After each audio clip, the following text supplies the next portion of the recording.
Hi viewers, welcome to our channel. ప్రస్తుతం మనతో పాటు దాము బాలాజీ గారు, సీనియర్ జర్నలిస్ట్. వారితో ఒకసారి మాట్లాడదాం. సార్ నమస్కారం. సార్ కిరణ్ రాయల్ లక్ష్మి వివాదంలో ఇప్పుడు లక్ష్మి కొన్ని సంచలన ఆరోపణలు కిరణ్ రాయల్ పైన, పవన్ కళ్యాణ్ గారి పైన చేయడం చూస్తున్నాం సార్. అంటే పవన్ కళ్యాణ్ గారికి సంబంధించిన కొన్ని వీడియోలు కిరణ్ రాయల్ దగ్గర ఉన్నాయని, ఆయన తనకు చెప్పాడని చెప్పేసి, అందుకే పవన్ కళ్యాణ్ గారు కూడా కిరణ్ రాయల్ కంట్రోల్లోనే ఉన్నాడని చెప్పేసి ఆమె ఆరోపణలు అయితే చేస్తుంది. మరి ఏం వీడియోలు ఉన్నాయి, ఈ ఆరోపణలో నిజం ఉందంటారా? మరి ఇష్యూ ఎక్కడికి వెళ్తుంది, మీరేం చెప్తారు? కిరణ్ రాయల్ది రోజు రోజుకి అది పెరుగుతుంది తప్ప తగ్గట్లేదు. మనకు తెలుసు కిరణ్ రాయల్ అనే అక్కడ జనసేన తిరుపతి ఇన్ఛార్జి ఆయన టికెట్ కూడా ఆశించారు. బట్ ఆయనకి ఇవ్వకుండా ఆర్ఎన్ శ్రీనివాసులకి పవన్ కళ్యాణ్ ఇచ్చాడు, వైసీపీలో నుంచి వచ్చిన అతనికి. దానివల్ల కూడా కిరణ్ రాయల్కి అక్కడ జనసేనలోనే ఆర్ఎన్ శ్రీనివాసుల వర్గానికి ఒక కోల్డ్ వార్ నడుస్తుంది అనేది అందరికి తెలుసు. అయితే కిరణ్ రాయల్ ముందు నుంచి కూడా అతను రాజస్థానీ అని చెప్తారు, అతను మార్వారి అని. అయితే ఒక బలిజ స్త్రీని పెళ్లి చేసుకొని తను రాయల్ అనే పేరు పెట్టుకున్నాడు. ఈ వార్తలు కూడా బయటకు వచ్చాయి. అది నిజం అంత అనేది తెలియదు. ఏదేమైనా కిరణ్ రాయల్ మీద గతంలో కూడా ఆరోపణలు అయితే చాలా వచ్చాయి. ఎందుకంటే అతను ముందు నుంచి కూడా నోరేసుకొని ఇటు రోజాని, జగన్ని, వీళ్ళందరినీ గట్టిగా మాట్లాడే వాళ్ళల్లో జనసేనలో కిరణ్ రాయల్ ఒకడు. అలా ఫోకస్ అయినాడు. నేను చాలాసార్లు చెప్తుంటాను, ఈ మధ్య అసలు వాళ్ళు ప్రజలకు ఏం చేస్తున్నారో లేదో తెలియకపోయినా టీవీల ముందు, మీడియా ముందు నోరేసుకొని అరిస్తే వాళ్ళు పాపులారిటీ ఈజీగా వచ్చేస్తుంది. ఎందుకంటే వాళ్ళు అరిస్తే మిగతా వాళ్ళు అరుస్తారు కాబట్టి వీడి నెగిటివ్గా పాపులారిటీ వస్తుంది. ఇవాళ పాపులారిటీ తెచ్చుకోవాలంటే ఎవరైనా గట్టిగా తిట్టాలి. తిడితే మీడియా అంతా పరిగెత్తుంది, మా మీడియాలో తిట్టు, మా ఛానల్లో తిట్టు అని పరిగెత్తుంది. అలాగా వాళ్ళు తిడతారు కాబట్టి అలాగే కిరణ్ రాయల్ కూడా అక్కడ ప్రజలకే అతను ఏం చేశాడు, ప్రజల తరపున ఏ ఉద్యమాలు చేశాడు అనే దానికంటే కూడా అక్కడ రోజా మీద రోజు తిట్టడం, జగన్ మీద తిట్టడం, దీనివల్ల మళ్ళీ వీళ్ళు తిట్టడం, ఇలాగా అతను పాపులర్ అయినాడు.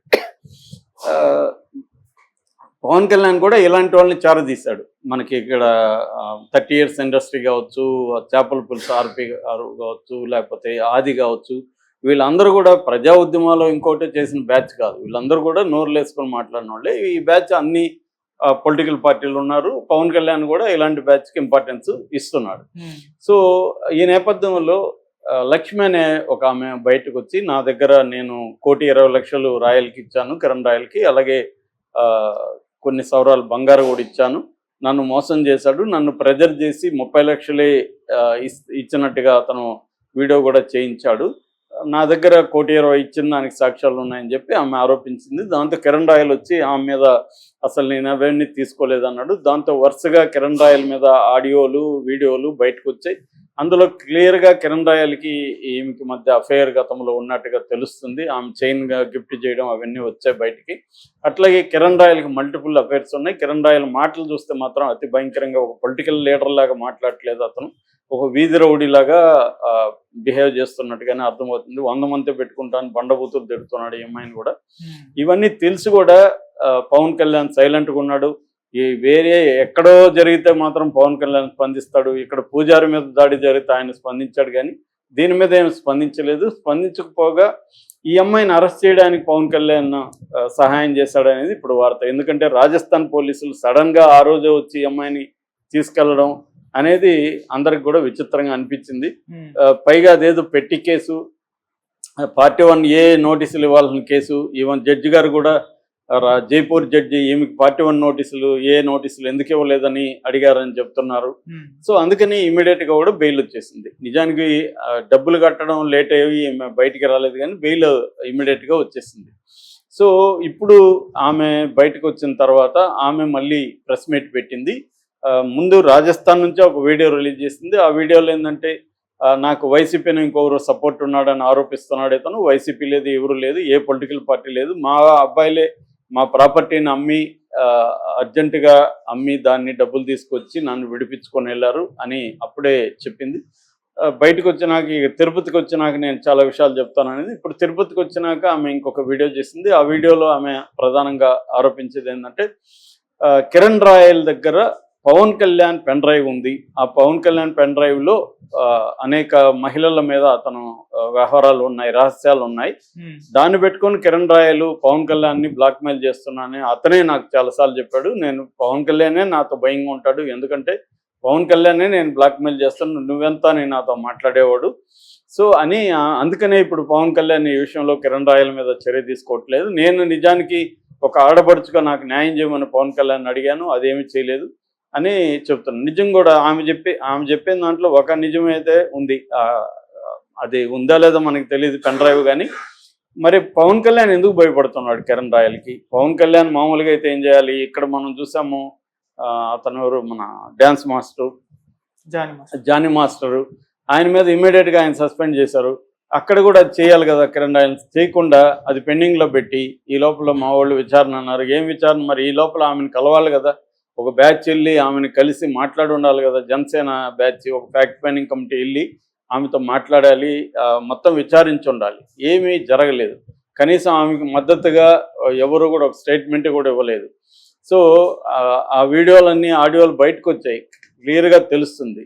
సో వాళ్ళు మామూలుగా చేయాల్సింది, పవన్ కళ్యాణ్ ఎంతసేపటికి నేను స్త్రీలకు రక్షణగా ఉంటాను, స్త్రీల మీద అన్యాయాలు, జగన్ అంతా మహిళల మిస్సింగ్కి దీనికి చేశాడు, మహిళల మీద ఘోరాలు అని మాట్లాడాడు. ఇప్పుడు అధికారంలోకి వచ్చినప్పటి నుంచి అనేక సంఘటనలు, స్త్రీలకి మీద అత్యాచారాలు, హత్యలు ఇవన్నీ జరుగుతుంటే కూడా ఎక్కడ పవన్ కళ్యాణ్ స్పందిస్తున్నట్టుగా మనకు కనబడలేదు. ఆయనకి గుళ్ళు మీద ఇంకో దాని మీద ఉన్న శ్రద్ధ మనుషుల మీద ఉన్నట్టుగా మనకి ఎక్కడ కూడా ప్రూవ్ కాలే ఇప్పటివరకు 9 నెలలు. తనకు ఉపయోగపడుతుంది అనుకున్నప్పుడే కూటమి నీరుకుని పెట్టే విధంగా స్టేట్మెంట్లు ఇస్తున్నాడు తప్ప ప్రజల సమస్యల మీద ఆయన స్పందిస్తున్న దాఖలా లేవు. నేను గ్యారంటీ, నన్ను అడగండి అన్నాడు హామీలు ఇచ్చినప్పుడు. సూపర్ 6 కానీ ఇంకొక 43 హామీలు కానీ చంద్రబాబు నెరవేర్చకపోయినా ఎక్కడ దాని గురించి మాట్లాడట్లేదు. రైతులు ఇష్యూలు వస్తున్నాయి, విద్యార్థుల ఫీజు రీయింబర్స్మెంట్ సమస్యలు వస్తున్నాయి, మహిళల సమస్యలు వస్తున్నాయి, దళితుల సమస్యలు వస్తున్నాయి. ఇలాగా ఏవి జరిగినా ఆయన ఎక్కడా స్పందించట్లేదు. అలాగే ఇప్పుడు తన పార్టీలో అరాచకాలు, ఒకప్పుడు వైసీపీ అరాచకాల మీద పోరాడు, ఇప్పుడు కూడా ఏమన్నా నోరు చేస్తే వైసీపీ అరాచకాలు అంటాడు. మరి ఈయన పార్టీలో ఒక కిరణ్ రాయల్ అనే వ్యక్తి, ఒక స్త్రీ మీద ఆమె తప్ప ఉప్పు అనేది తర్వాత కథ, ఇతనైతే తప్పు అనేది క్లియర్గా అర్థమవుతుంది. సో ఇతను అలా మోసాలు చేసి లైంగికంగా వాళ్ళని వాడుకొని బండబూతులు తిట్టి వాళ్ళ అమ్మని వాళ్ళందరినీ తిడుతుంటే ఎందుకు పవన్ కళ్యాణ్ సైలెంట్గా ఉన్నాడు అన్నప్పుడు ఇది నిజమేనేమో అనిపించేట్టుగా ఉంది. ఏదో పెన్ డ్రైవా లేకపోతే ఏదో అతను దగ్గర ఏదో ఉంది పవన్ కళ్యాణ్ రహస్యాలు, లేకపోతే అతని మీద ఎందుకు చర్య తీసుకోవట్లేదు అన్న ప్రశ్న వస్తుంది. ఇప్పుడు ఇది వచ్చినాక కూడా పవన్ కళ్యాణ్ వైపు నుంచి ఏమీ స్పందన లేదు. ఈమె ఆరోపించిన తర్వాత కూడా అది అబద్ధం అనో, నా పెన్ డ్రైవ్ లేదనో ఏమీ లేదు, సైలెంట్గా ఉంటున్నాడు. సో ఉంటూ గుళ్ళు తిరిగేసి వచ్చాడు. మొన్న ఏదో ఎన్టీఆర్ ట్రస్ట్ దీంట్లో పాల్గొన్నాడు తప్ప దీని మీద జనసేన కమిటీ వెళ్ళడం కానీ మాట్లాడడం కానీ, అంటే మన ప్రభుత్వం ఉంది, ఎవరు మనల్ని ఏం చేయలేరు అన్న పరిస్థితులు అయితే ఉన్నారు. సో ఇలాంటప్పుడు సహజంగానే పొలిటికల్గా వైసీపీ ఉపయోగించుకుంటుంది కాబట్టి దీంట్లోకి వైసీపీ ఎంటర్ అయ్యి దీన్ని సోషల్ మీడియాలో హైలైట్ చేసింది. బట్ ఆమె చెప్పేదాని ప్రకారం ఆమెకి ఎక్కడ వైసీపీ వాళ్ళు అండగా నిలబడుతున్న దాఖలాలు కూడా ఏం లేవు. వాళ్ళు కూడా రాజకీయంగా ఈ ఇష్యూని ఉపయోగించుకుంటారు తప్ప వాళ్ళు బాధితుల తరపున నిలబడాలనే ఇది వాళ్ళకు కూడా లేదు. నిజానికి ఇలాంటి సందర్భంలో వాళ్ళు నిలబడచ్చు, కానీ వైసీపీని చూస్తే మనం పనికిమాలిన విషయాల మీదే వాళ్ళు సోషల్ మీడియా, మనం చూసాం కదా లైలా అనేది, అసలు వాళ్ళు ప్రచారం చేయకపోతే లైలాని ఎవడు పట్టించుకునేవాడే కాదు, వాళ్ళ యూనిట్లో కూడా ఎవడు సినిమా చూసిండేవాడు కాదు. అట్లాంటిది వీళ్ళ వల్లే ప్రచారం వచ్చింది. అది అనవసరంగా వీళ్ళు ముందుకు తీసుకొచ్చి సైలెంట్గా ఉంటే దాన్ని ఎవడు పట్టించుకునేవాడు కాదు. అంటే ఎక్కడ దేన్ని నెగ్లెక్ట్ చేయాలి, దేన్ని ఇగ్నోర్ చేయాలి, దేన్ని హైలైట్ చేయాలన్న ఒక విచక్షణ వైసీపీ సోషల్ మీడియాకి లేదు. సో అందువల్ల ఇప్పుడు ఈ ఇష్యూలో కూడా ఆమె గట్టిగా నిలబడి ఆమెకు లీగల్ సపోర్ట్ ఇచ్చి చేసి ఉండొచ్చు, చేయలేదు వాళ్ళు. ఫైనల్గా వాళ్ళ పిల్లలే నిలబడి ఆమెను బయటికి తీసుకొచ్చారు. సో ఇప్పుడు కూడా ఆమెకి థ్రెట్ ఉంది ఖచ్చితంగా. ఇతను బెదిరింపులు చూస్తున్నాం మనం. ఆగస్ట్ తర్వాత చూడు ఎవడు ఉంటాడో ఎవడు పోతాడో అని బెదిరిస్తున్నాడు కిరణ్ రాయల్ ఆడియోలో. సో ఖచ్చితంగా ఆమెకి సపోర్ట్ లేనప్పుడు కిరణ్ రాయల్కి అక్కడ సపోర్ట్ సిస్టమ్స్ ఉన్నాయి. పైగా రాజస్థాన్ నుంచి పోలీసులను పంపించి అరెస్ట్ చేయించగలిగారంటే కిరణ్ రాయల్ సపోర్ట్ ఉంది. తెలుగుదేశం మీడియా కూడా అతనేదో పెద్ద హీరోయిక్ కార్యక్రమాలు చేసినట్టుగా అతను ఎందుకు అంత హైలైట్ చేస్తుందో తెలుగుదేశం మీడియా అర్థం కాదు.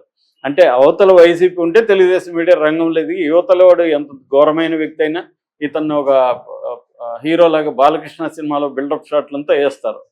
సో ఇది జనాల్లో మరీ అంత వెదవులుగా ఉంటారు. ఒకవేళ ఎన్నుకొని ఉంటారు, ఓట్లు ఎలా గెలిచారు అనేది పక్కన పెడితే జనాలకి ఇవాళ తెలుసు ఏ మీడియా ఎలా ఉంది, ఏ మీడియా ఎందుకు చేస్తుంది అనేది క్లియర్గా తెలిసినా వాళ్ళు అదే చేస్తూ ఉన్నారు.